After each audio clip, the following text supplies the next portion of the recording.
A man sits on a stone floor in Rome, chained by the right wrist to an elite imperial guard, when the biopsy results are delayed. When we stare at the ceiling at 3 a.m., listening to the house settle. Terrified of the morning, the gladius strapped tightly to the thigh. He watches the guard stand watch, fiercely protecting the interests of Rome. And Paul steals the emperor's military vocabulary. He tells them that the peace of God will do something very specific to their minds.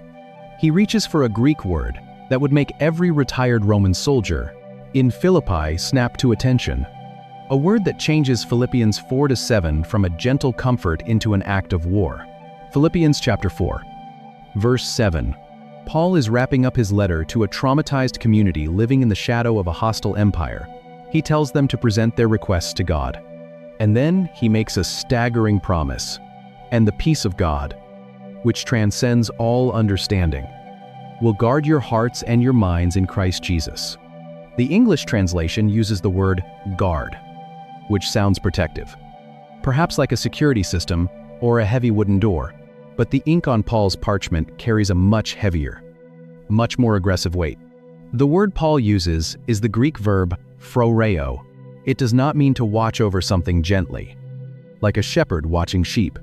It is a strict, uncompromising military term. We ask God for this peace, waiting for the anxiety to evaporate.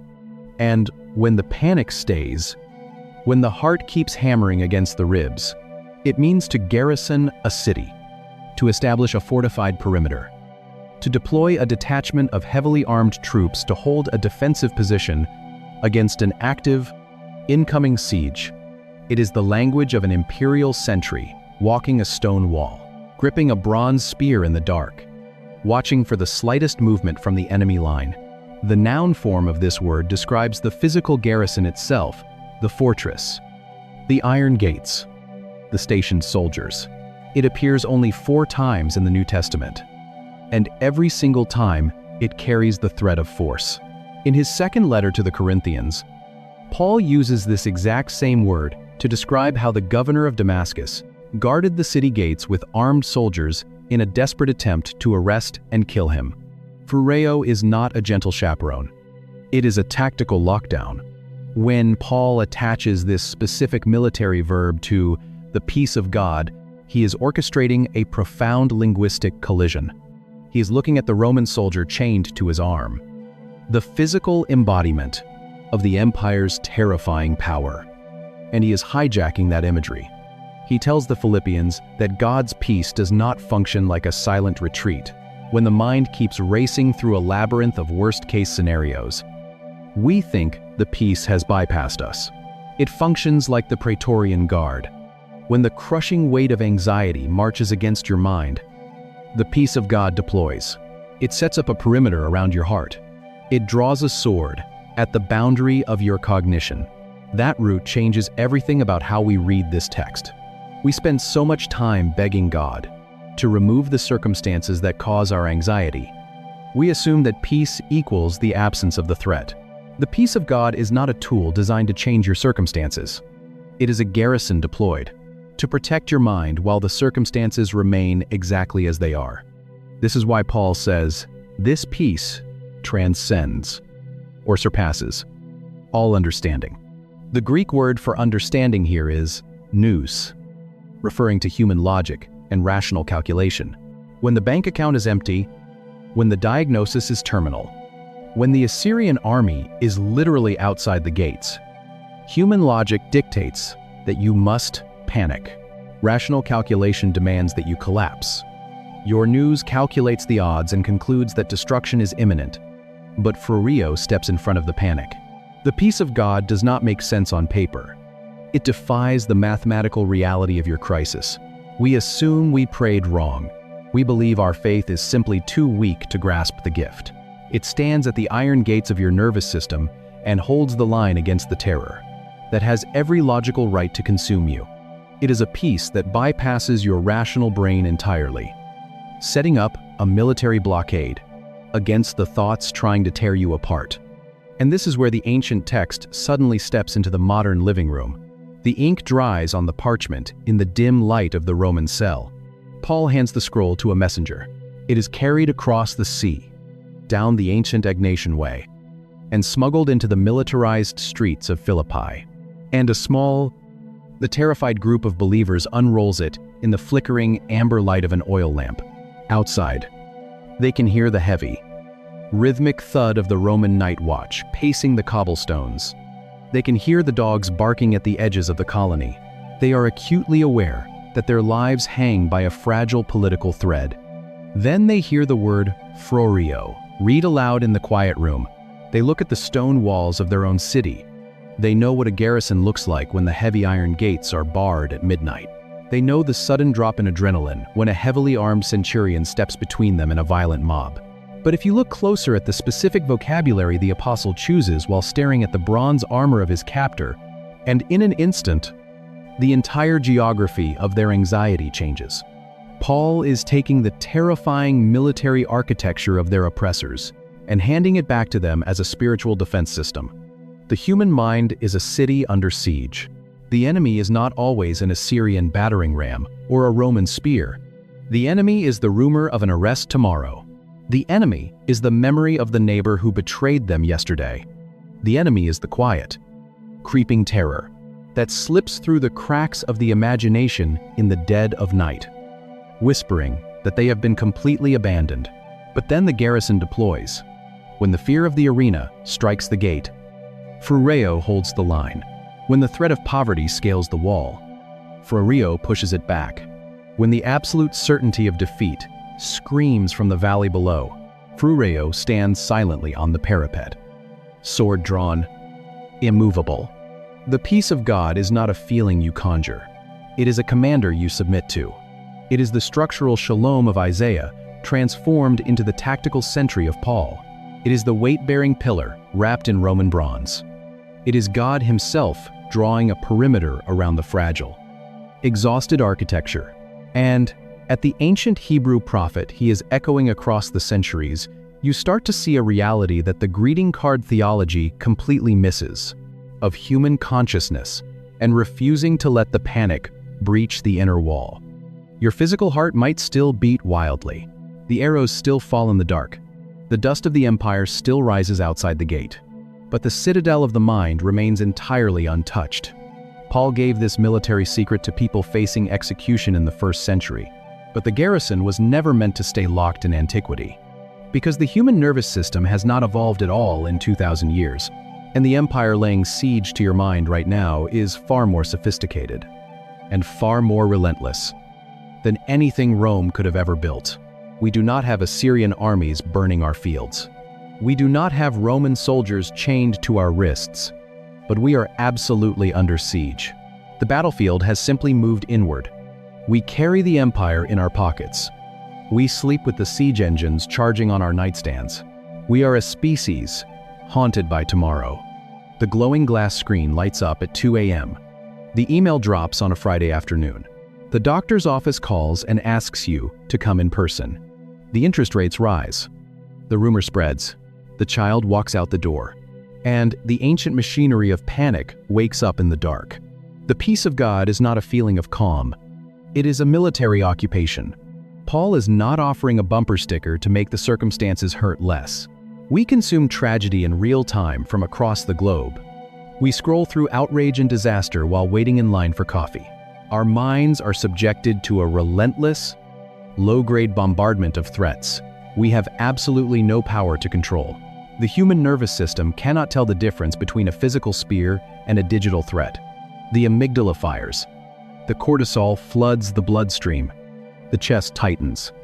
The breath goes shallow. And the jaw clenches. Your mind begins desperately constructing terrifying realities that do not yet exist, trying to solve a puzzle that has no pieces. This is the phantom siege of the modern world. Anxiety is not a character flaw. It is a biological calculation based on a perceived threat. And this is exactly why the domesticated version of peace completely fails us when the siege begins. You cannot defeat a biological panic attack with a watercolor sunset.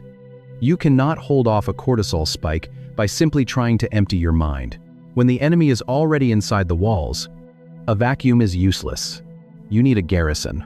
When the midnight terror hits, The instruction is not to pretend the terror doesn't exist. The instruction is Samak. He is diagnosing something fundamental about how human anxiety actually works. He is describing a very specific kind of defensive maneuver for a very specific kind of war. You take the crushing, physical weight of the unfixable problem, and you lean it entirely against the load-bearing pillar of who God is. You transfer the mass. And the moment you do, Phureo deploys. The peace of God steps into the chemical storm of your brain. It draws a perimeter around your cognition. It stands at the iron gates of your racing thoughts and refuses to let the phantom Assyrians in. The circumstances have not changed. The medical test is still pending. The bank account is still empty. The news, your rational logic, is still screaming that you are going down. But the citadel is locked. The guard is awake. This is the military secret that the early church used to survive the Roman Empire. And it is the exact same secret available to you right now. But to see exactly what this looks like when all the noise finally fades away, you only need to look at what remains standing when the dust settles. An Assyrian army marched on Jerusalem, and a prophet sang about an unshakable wall. A terrified ancient city braced for destruction, and God offered a structural pillar to hold their weight. An apostle sat chained to a stone floor, and he wrote about a freedom the empire could not touch. A Roman soldier stood guard over a prisoner, and his bronze armor became the blueprint for divine protection. It is an image of raw, immovable power, designed to hold a line when everything else is collapsing. A military colony drowned in political panic, and they received a tactical sentry to guard their minds. The modern human nervous system spirals in the dark, and a heavenly garrison deploys to hold the line.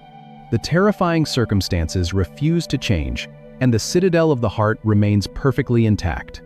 One structural reality. One immovable peace. But maybe the part that stays with me most is the chain. Paul did not write about this peace from a quiet garden or a silent retreat. He wrote about a military garrison while listening to the iron links scrape against a rented stone floor, attached by the wrist to a man who had the power to execute him. He did not have the absence of trouble. He had the full, crushing weight of the Roman Empire, and he took all of it and leaned it against something stronger. If you are in a season where the siege feels completely overwhelming, where your rational mind, your news, is calculating the odds and telling you that you are not going to survive this, Philippians 4 is a place to stand. Do not try to empty your mind. Do not try to conjure a feeling of calm. The peace of God does not require your circumstances to make sense, but to understand what this peace is actually doing inside your mind. You cannot start with Paul in a Roman prison. It requires you to transfer the weight. Samak. And may the God who has never once lost a city to the enemy deploy his garrison around your racing thoughts tonight and hold the line for you while you rest in the dark. If this shifted something in how you read the text, subscribe and leave a comment. Even one word helps. Share this with someone who is fighting a battle in their mind right now that nobody else can see. And pray for us as we keep digging into these texts. And he listens to the iron links drag across the rock. The dampness is settling into his bones. You have to start 700 years earlier, in a city surrounded by a terrifying army, waiting for the walls to fall. We are a culture that has completely domesticated the concept of peace. When the modern mind hears the word, it almost instinctively conjures an aesthetic of absence.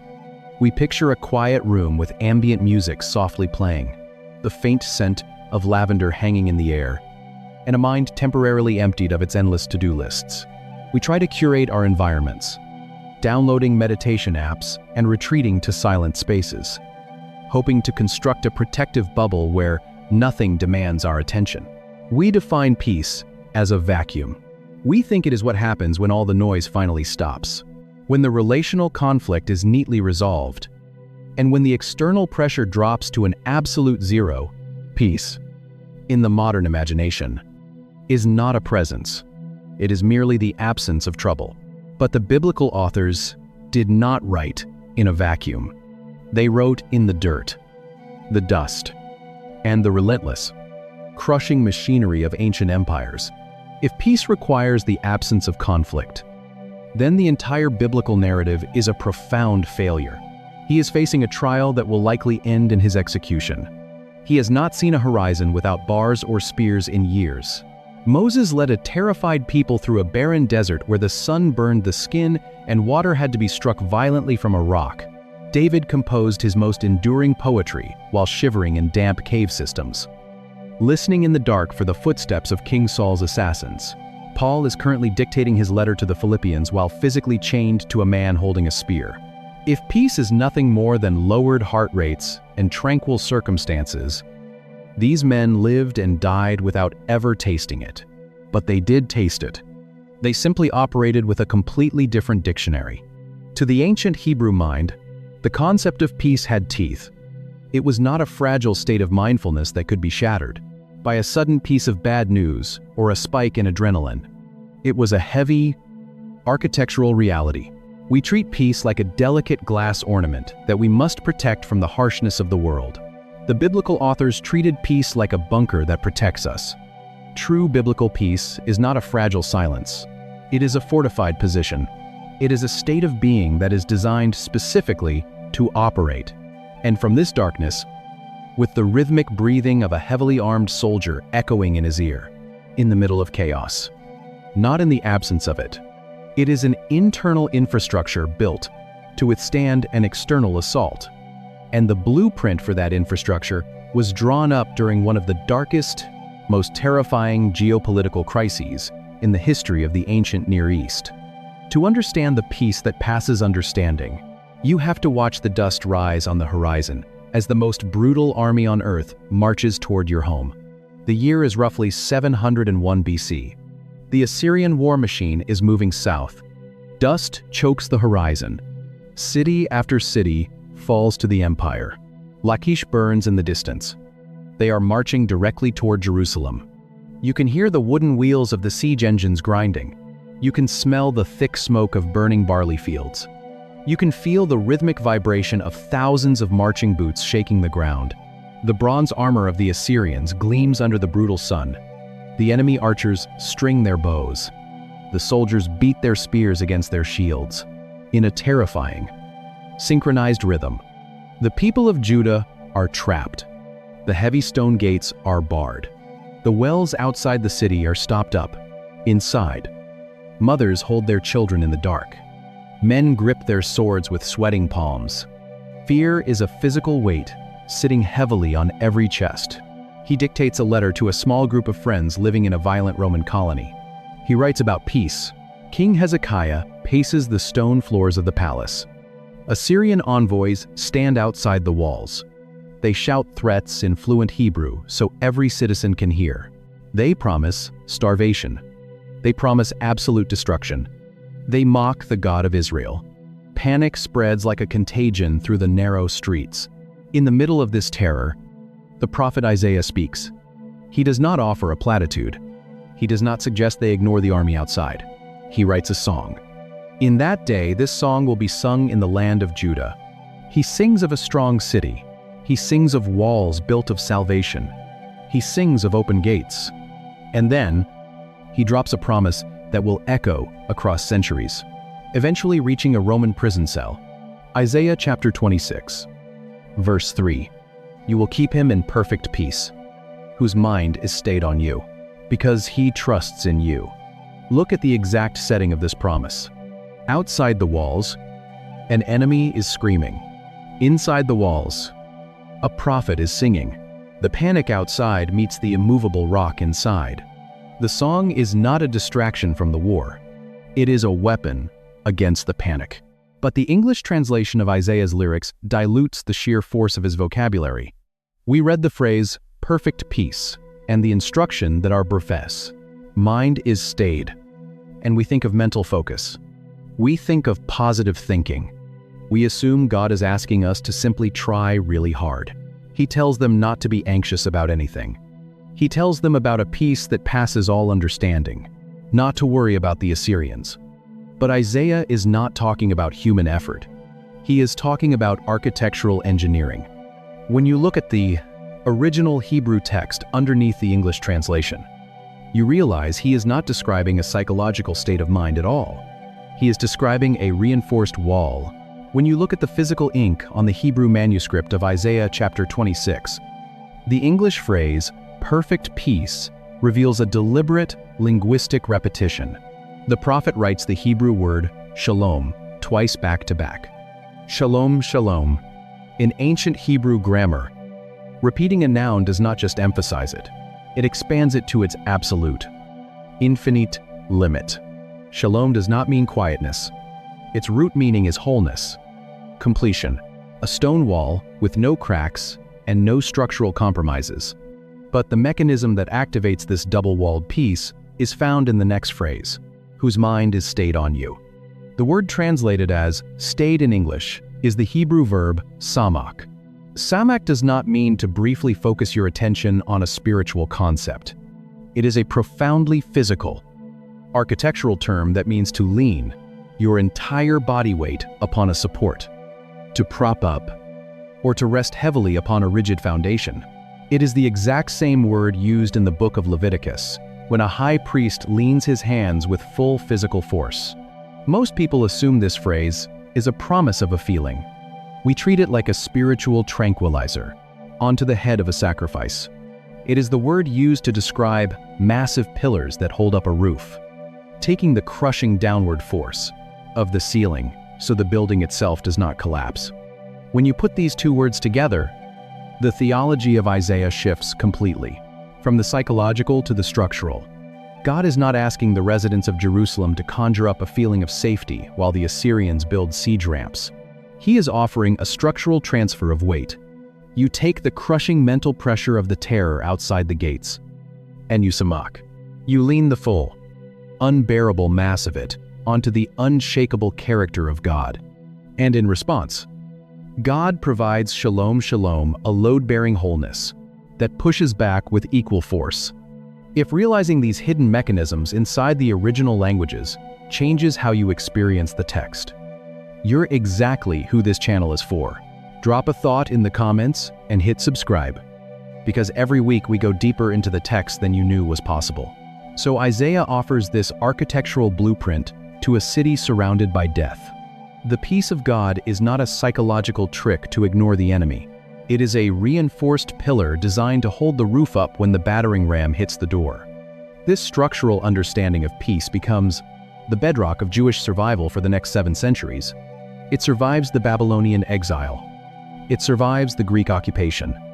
And it is carried directly, a warm sensation meant to wash over the chest and make the world feel safe. We put Philippians 4-7 on greeting cards into the brutal era of the Roman Empire. Which brings us back to the damp, a stone floor of a rented prison cell in Rome. Paul knows Isaiah's song about the strong city.